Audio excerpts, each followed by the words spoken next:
शेखर ई study में आप सभी का स्वागत है। प्रिय विद्यार्थियों, हमारे इस ऑनलाइन इंस्टीट्यूट के माध्यम से आप सभी को गणित और हिंदी विषय का आधारभूत तरीके से अध्यापन कराया जाता है, जिसमें कहीं अगर थोड़ी बहुत त्रुटि हो जाती है तो उसके लिए हम क्षमा प्रार्थी हैं और इस संबंध में आपके सुझाव आमंत्रित हैं। धन्यवाद। हेलो दोस्तों, मैं शेखर स्वागत करता हूं आपका अपने YouTube channel Shekhar study point पर। दोस्तों, सामान्य गणित की श्रृंखला चल रही थी जिसमें हम अंक की क्षमता से आरंभ किए थे। ठीक है, उसके बाद हम गणितीय संक्रियाएं, दशमलव, लाभ, हानि, ये सारे टॉपिकों को देखेंगे। तो अंक की क्षमता के हमने बहुत सारे पार्टों को देख लिया है। उसी क्रम में आज अगला पार्ट होगा। ये सारी गणित एकदम बेसिक से बताई जा रही है। एक एक चैप्टर को आपको समझाया जा रहा है, कहीं से आपको कोई दिक्कत नहीं हो पाएगी। ठीक है, तो इस तरीके से आपको डिजाइन करके बताया जा रहा है कि आपको कहीं किसी बुक से भी सहायता लेने की उतनी आवश्यकता नहीं पड़ेगी, क्योंकि थियरी के साथ प्रश्नों को भी इंक्लूड किया गया है। अगर आप किसी प्रैक्टिस बुक की सहायता लेते हैं तो आप बेहतर समझ पाएंगे, उस बुक के प्रश्नों को भी सॉल्व कर पाएंगे। एकदम ऑफलाइन बैच की तरह आपकी गणित की श्रृंखला चल रही है। ठीक है, तो उसी क्रम में आइए देखते हैं अगला पार्ट। से तो हमने अंक की क्षमता के बहुत सारे नियम देखे हैं और उसी क्रम में देखिए आज हम देखेंगे संख्याओं पर भाग की संक्रिया। मतलब ये भी एक रूल होता है, जैसे इसका नियम होता है भाज्य बराबर भाजक गुणे भागफल धन शेषफल। ठीक है, ये प्रक्रिया भी आपको समझनी आवश्यक है, क्योंकि यहाँ से भी आपके प्रश्न आते हैं। जैसे आप छोटी कक्षाओं में जब थे तो आप भाग देते थे, ऐसे भाग देते थे। जैसे आपको दे दे कि 5 में भाग दो, किससे? 2 से, तो आप ऐसे करते थे। छोटी कक्षाओं की बात कर रहे हैं तो आप इसी तरीके से करते थे। 2 में यहाँ जाता था, 2 बार में यहाँ लिखते थे 4, एक शेष बच जाता था तो आप कहते थे अब ये नहीं कटेगा। तो ये अब इस कंडीशन में ये फार्मूला कैसे कार्य करता है, देखिए ये होता है आपका भाजक। ठीक, इसे आप कहते हैं भाजक। ये होता है आपका भागफल। क्या? भागफल। ठीक है, और ये क्या है आपका? भाज्य है। ठीक, ध्यान से देखिएगा। और ये क्या है? शेषफल। क्या है? शेषफल। ये जो होता है भाजक होता है, ये होता है भागफल, ये होता है भाज्य और ये होता है शेषफल। ठीक है, तो भाज्य बराबर भाजक गुणे भागफल धन शेषफल। ठीक है, यही इस फार्मूले की प्रक्रिया होती है। मतलब कोई भी आप भाग देते हैं, जैसे 8 में हम दे 3 से भाग। ठीक है, तो 3 2 में 6 जाएगा, 2 शेष बचेगा, अब नहीं कटेगा। तो ये आपका क्या है? भाजक है। ये क्या है? भाज्य है। ये क्या है? भागफल है। ये क्या है? शेषफल। ठीक है, अब इस फार्मूले को कैसे प्रयोग करते हैं आप आगे के प्रश्नों में देखेंगे। जैसे आपके सामने ही एक प्रश्न है, यदि किसी संख्या को 361 से विभाजित किया जाए तो शेषफल 47 रहता है। यदि उसी संख्या को 19 से विभाजित किया जाए तो शेषफल क्या होगा? ठीक है, अब उसी संख्या को 19 से हम विभाजित करें तो क्या होगा? देखिए, मैंने फार्मूला क्या बताया, एक बार मैं लिख देता हूं फिर से। यहाँ पे भाज्य बराबर बताया मैंने भाजक गुणे भागफल धन शेषफल। ये फार्मूला आपको बताया गया है मेरे द्वारा। ठीक है, भाज्य बराबर भाजक गुणे भागफल धन शेषफल, ये फार्मूला बताया गया। अब देखिए, यदि किसी संख्या को 361 से विभाजित किया जाता है, विभाजित मतलब भाजक, विभाजित मतलब भाजक, तो भाजक कहाँ है? यहाँ पे देखिए फार्मूला में भाजक 361, तो शेषफल 47 रहता है। शेषफल, शेषफल कहाँ है? ये फार्मूला में शेषफल क्या रहता है? 47 रहता है। ठीक है, आगे क्या है? प्लस है। भाजक, भाजक आपको पता नहीं है, मान लीजिए, माना। यहाँ पे देखिए, यदि उसी संख्या को 19 से विभाजित किया, मतलब भाजक नहीं दिया है, माना, सॉरी, माना भागफल, भागफल नहीं दिया है, माना भागफल m। कह रहा है ना कि यदि किसी संख्या को 361 से विभाजित किया जाता है, मतलब ये भाजक है 361। ठीक है, तो 47 शेष रहता है, शेष 47। तो भागफल क्या मान लिए हमने? m नहीं दिया, तो ये हमारा हो गया 3। इसको हम लिख सकते हैं, दिख रहा होगा, 361 m प्लस 47। ये आपकी संख्या हो गई। ये क्या हो गई? संख्या हो गई। अब सब पूछेंगे कैसे? यहाँ पे देखिए, जैसे अगर हम इसी को हम पूरा इसमें पेस्ट कर दे तो देखिए, भाजक क्या है हमारा? 2 है। भागफल क्या है हमारा? 2 है। शेषफल क्या है? 1 है। 2 2 4 और 1 5, और 5 ही हमारी क्या है? भाज्य है। देखिए भाज्य आ गई ना। तो इसमें देखिए भाजक लिख दिया, भागफल लिख दिया और शेषफल जोड़ दिया, 5 आ गई। 5 ही हमने देखिए यहाँ भाग दिया है। तो उसी तरीके से हमने ये संख्या जोड़ दी, अर्थात ये अब हमारी क्या हो गई? संख्या हो गई। क्या हो गई? संख्या हो गई। ठीक ठीक है, समझ में आया? जैसे मैंने यहाँ पे समझाया इस भाग के माध्यम से, उसी तरीके से आपकी संख्या होगी। कह रहा है कि यदि उसी संख्या, मतलब इसी को, इसकी बात कर रहा है, यदि उसी संख्या को 19 से विभाजित किया जाए तो शेषफल क्या होगा। मतलब 361m प्लस 47 को 19 से विभाजित किया जाए, मतलब 19 से भाग दिया जाए तो शेषफल क्या होगा। अब इसे 19 से भाग कैसे देंगे, एक मैं देखिए इसको मैं इसलिए डीपली बता रहा हूं ताकि आपको एकदम स्पष्ट समझ में आ जाए, फिर मैं शॉर्ट तरीके से बताना शुरू कर दूंगा।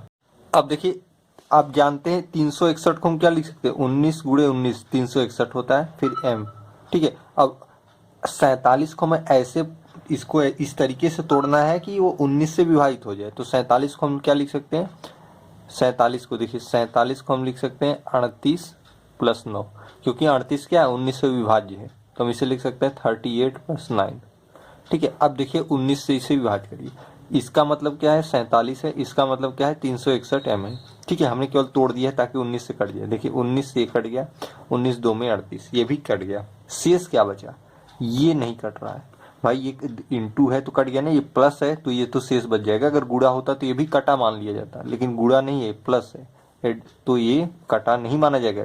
जैसे 2 गुणे 2 होता है, तो अगर आप 2 से विभाजित करेंगे तो ये पूरी संख्या कटी मान ली जाएगी, क्योंकि गुणा है। 2 गुणे 2 4, मतलब आप 4 में भाग दे रहे हैं तो 2 बार में कट जाएगा। लेकिन यहाँ पर अगर प्लस रहता है तो ये शेष माना जाता है। शेष क्या आ रहा है, शेष आ रहा है 9, यही आपका आंसर हो जाएगा। आपसे पूछा है ना, तो शेषफल कितना रहेगा, तो शेषफल 9 रहेगा। तो बहुत आसान सी प्रक्रिया आपको बताई हूँ, तो उम्मीद करता हूँ समझ में आया होगा कैसे कैसे आपको करना है, कैसे कैसे इस फार्मूले पे आपको पेस्ट करना है, ठीक है। भाज्य बराबर भाजक गुणे भागफल धन शेषफल, ठीक है। तो उम्मीद करता हूँ समझ में आया होगा। आइए अगला प्रश्न देखिए, अगला प्रश्न है, भाजक भागफल का 25 गुना तथा शेषफल का 5 गुना है, यदि भागफल 16 हो तो भाज्य है, ठीक है। उसी रूल पे आधारित है। देखिए कह रहा है कि भाजक भागफल का 25 गुना, मतलब भागफल आपको नहीं प्राप्त पता है, लेकिन भाजक के विषय में कह रहा है कि भाजक जो है वह भागफल का 25 गुना है और शेषफल का 5 गुना है। मतलब इस भाजक के बारे में ऑल टोटली बात हो रही है कि यह भागफल का 25 गुना तथा शेषफल का 5 गुना है। अगर आप मान ले, माना भागफल बराबर m के, ठीक है, तो भाजक तब क्या होगा, आपका भाजक क्या होगा, भागफल का 25 गुना, मतलब भागफल अगर m है तो 25 गुना अर्थात 25 से गुणा कर दीजिए, इसे आप लिख सकते हैं 25m। ये आपका प्रश्नानुसार है, कोई नई बात नहीं, ये जैसे प्रश्न कह रहा है उसी अनुसार मैं भी लिख रहा हूँ। तथा शेषफल का 5 गुना, मतलब इसी भाजक को कह रहा है कि यह शेषफल का 5 गुना है, ठीक है, शेषफल का 5 गुना है। और कौन, भाजक, तो यहाँ पे हम क्या लिख सकते हैं, शेषफल। शेषफल कितना होगा, शेषफल होगा आपका 5m। अब आपके दिमाग में आएगा कि ये कैसे लिख दिया 5m। प्रश्न पढ़िए, भाजक शेषफल का 5 गुना है, भाजक क्या है, m है, तो शेषफल क्या होगा, 5m होगा। भाजक क्या है, 25m है, तो शेषफल क्या होगा, 5m होगा, क्योंकि 5m में अगर आप 5 से गुणा करेंगे तभी तो 25m आएगा। तो यही तो कह रहा है आपका प्रश्न कि भाजक शेषफल का 5 गुना है, तो आपका भाजक क्या है, 25m है, ये शेषफल का कितना है, 5 गुना है। देखिए 25 में अगर 25 क्या 5 में अगर 5 का गुणा करेंगे तो 25 हो जाएगा, मतलब शेषफल का 5 गुना क्या है, भाजक है। देखिए भाजक 25m है, शेषफल 5m है, ठीक है। तो ये प्रश्न के अनुसार ही लिखा गया, बस यही तो तर्क होता है। अगर इस अनुसार आप तर्क कर पाए तो क्वेश्चन को लगा पाएंगे, ठीक है। हमने भागफल नहीं दिया था, भागफल मान लिया, उसको कहा कि भाजक भागफल का 25 गुना, भाजक भागफल का 25 गुना, इतना तो आप समझ गए होंगे। ये अगर शेषफल मैंने 5m लिखा है तो इस आधार पे लिखा है, क्योंकि कहा है कि भाजक शेषफल का 5 गुना है, मतलब ये जो भाजक 25m है ये शेषफल का 5 गुना है। शेषफल क्या 5m इसलिए लिखा कि 5 में अगर 5 गुणा करेंगे तो 25m हो जाएगा, बस, ठीक है। अभी आप इस फार्मूले पर आ जाइए, भाज्य बराबर भाजक गुणे भागफल धन शेषफल, ठीक। तो भाज्य क्या है, भाजक क्या है आपका, देखिए आपसे पूछा है ना, तो भाज्य है, तो भाज्य आपसे पूछा ही है, भाज्य आपको ज्ञात करना है। भाजक क्या है, भाजक आपका है 25m गुणे भागफल क्या है, भागफल आपका m है, शेषफल क्या है 5m है। अब आप इसे अगर सरल करेंगे तो 25 अब देखिए इतने के बाद आगे आपका 25m² प्लस 5m, ठीक है, इतना आ गया। अब आप यहां से पढ़ेंगे यदि भागफल 16 हो तो भाज्य है। भागफल क्या है 16, मतलब m बराबर आगे दिया है 16 के, तो इसमें 16 का मान रख दीजिए। 25 m का मान क्या है 16 दिया है आगे की लाइन में, तो 16 धन 5 गुणे 16। देखिए अगर इन सबका गुणा करेंगे तो ये आएगा आपका, या तो आप यहाँ से एक कर सकते हैं 16 को कॉमन ले लीजिए, ठीक है, तो 25 गुणे 16 धन 5, ठीक है, यहाँ पे मैं कर देता हूँ।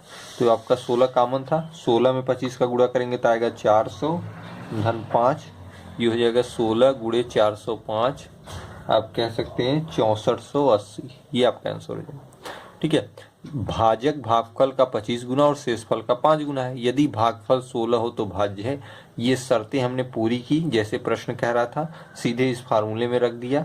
हमें क्या पता चल गया, हमें निकालना था भाज्य, और बाकी चीजें हमने इस अनुसार कन्वर्ट कर दी। आगे भागफल 16 दिया था, 16 का मान रख दिया, हमें 6480 प्राप्त हो गया भाज्य। तो इस तरीके से प्रश्नों को सॉल्व करते हैं। देखिए अगला प्रश्न देखते हैं, थोड़ा सा ऊपर कर दूं मैं। ये देखिए एक 6 अंकों वाली संख्या के सम स्थानों के अंकों का योग। अब देखिए ये अगर जिसने पीछे के पार्ट पढ़े होंगे उसे अच्छा समझ में आएगा। सम स्थानों के अंकों का योग 9 है तथा विषम स्थानों के अंकों का योग 20 है। ये किससे कटने की शर्त है? विभाजिता का नियम मैंने बताया है, ये 11 के नियम को बता रहा है, ठीक है, ये 11 के नियम को बता रहा है। 11 का विभाजिता का नियम यही है, सम स्थान के अंकों का योग और विषम स्थान के अंकों के योग का अंतर या तो 0 या 11 हो तो वह संख्या 11 से विभाजित हो जाती है। कह रहा है एक 6 अंकों वाली कोई संख्या है, यहाँ इससे आपसे नहीं मतलब है कि 6 अंक कौन कौन से हैं। उस संख्या के सम स्थानों के अंकों का योग क्या है 9 है तथा विषम स्थानों के अंकों का योग क्या है 20 है। अब इनका अंतर का ये साइन होता है, अंतर कितने का है 20 और 9 में 11 का अंतर। तो 11 से विभाजिता का नियम यह कहता है कि यदि किसी भी संख्या के सम स्थानों के अंकों का योग तथा विषम स्थानों के अंकों का योग यदि 11 हो या 0 हो तो वह संख्या 11 से विभाजित होगी, ठीक है, ये विभाजिता का नियम है।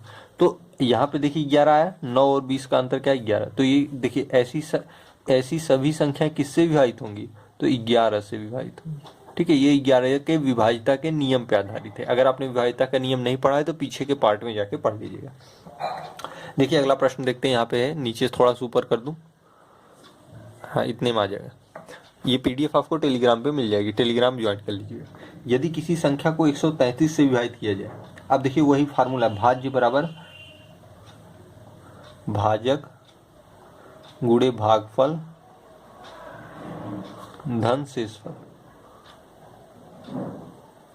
भाज्य बराबर भाजक गुणे भागफल धन शेषफल, ठीक है। अब वही फार्मूला, यदि किसी संख्या को 133 से विभाजित किया जाए मतलब ये क्या है भाजक है, क्या 133, भाई विभाजित जिससे करते हैं उसी को भाजक कहते हैं। मैंने एक क्वेश्चन आपको पूरा ओपनली समझा दिया, मैं शॉर्ट तरीके से लिखूंगा। भागफल, आपको भागफल नहीं पता है तो शेष 21 बचता है, 21 शेष बचता है। यदि उस संख्या को 19 विभाजित किया जाए, भागफल नहीं पता है तो भागफल मान लीजिए m, जैसे मैंने अभी बताया आपको। अब ये आपकी पूरी भाज्य होगी, भाज्य ही क्या होती है ये संख्या होती है, भाज्य बराबर ही अब संख्या होती है, ठीक है, इतना जानते रहिए, भाज्य को ही संख्या कहते हैं, ठीक। अब 133m प्लस 21 मतलब 133m प्लस 21, यदि उस संख्या को 19 से विभाजित किया जाए मतलब इसे 19 से विभाजित किया जाए तो शेष क्या बचेगा। अब आपको 133 को भी 19 के रूप में तोड़ना होगा और 21 को भी, जैसे मैंने बताया था। देखिए 133 को हम क्या लिख सकते हैं, 133 को लिख सकते हैं 19 गुणे 7, 19 7 में 133 होता है, आगे m रहेगा धन 21 को लिख सकते हैं 19 20 21 2। अब यहाँ पे ध्यान देने वाली बात है कि कौन सी कट जाएगी। देखिए सभी गुणा है, अगर एक कट गया तो मतलब ये पूरी संख्या कट गई 19 से, और धन करके आगे ये दूसरी जो थी इसमें अगर 19 कटा है लेकिन ये प्लस वाला 2 बचा है तो आप कह सकते हैं कि 2 क्या होगा शेष बचेगा, 2 क्या होगा शेष बचेगा। आपसे पूछा ना तो शेष क्या बचेगा, शेष 2 बचेगा, वही विभाजिता का नियम जैसे मैंने बताया था, ठीक। ये प्रश्न देखिए भाग की एक संक्रिया में भाजक भागफल का 12 गुना तथा शेषफल का 5 गुना है। यदि शेष 48 हो तो भाज्य कितना होगा। भाग की एक संक्रिया में भाजक भागफल का 12 गुना तथा शेषफल का 5 गुना है। यदि शेष 48 हो तो भाज्य कितना होगा। आपसे पूछा है भाज्य कितना होगा। ठीक है, भाजक भागफल का 12 गुना, जो भाजक है यह है भागफल का 12 गुना। ये प्रश्न कह रहा है, देखिए यहाँ लिखा है भाजक भागफल का 12 गुना तथा शेषफल का 5 गुना, मतलब इसी के बारे में कह रहा है। शेषफल का क्या है ये, या तो आप कह सकते हैं शेषफल का 5 गुना। ये क्या है, किसकी बात कर रहा है, भाजक का। यदि शेष 48 हो तो भाज्य कितना होगा। यदि शेष 48 हो तो भाज्य कितना होगा। शेषफल कितना दिया है 48। अगर हम यहाँ पे शेषफल की जगह 48 गुणे 5 कर दें तो यही हमारा क्या हो जाएगा, भाजक हो जाएगा। क्योंकि भाजक जो है वह भागफल का 12 गुना है, या आप कह सकते हैं शेषफल का 5 गुना है। आगे शेषफल का मान 48 दिया, तो 48 गुणे 5 कर देंगे तो क्या हो जाएगा, 240 हो जाएगा। यही आपका निकल के आ गया भाजक। जब भाजक आ गया 240 तो आप भागफल निकाल सकते हैं। भागफल गुणे 12, 12 2 में 24, तो आप कह सकते हैं भागफल बराबर 20। ठीक है, यहाँ पे पूरा कट गया ना, 20 बचा, भागफल 20। तो भाज्य कितना है, आपसे पूछा है भाज्य कितना है। अब इसमें भाज्य आपको बताना है कि भाज्य कितना है।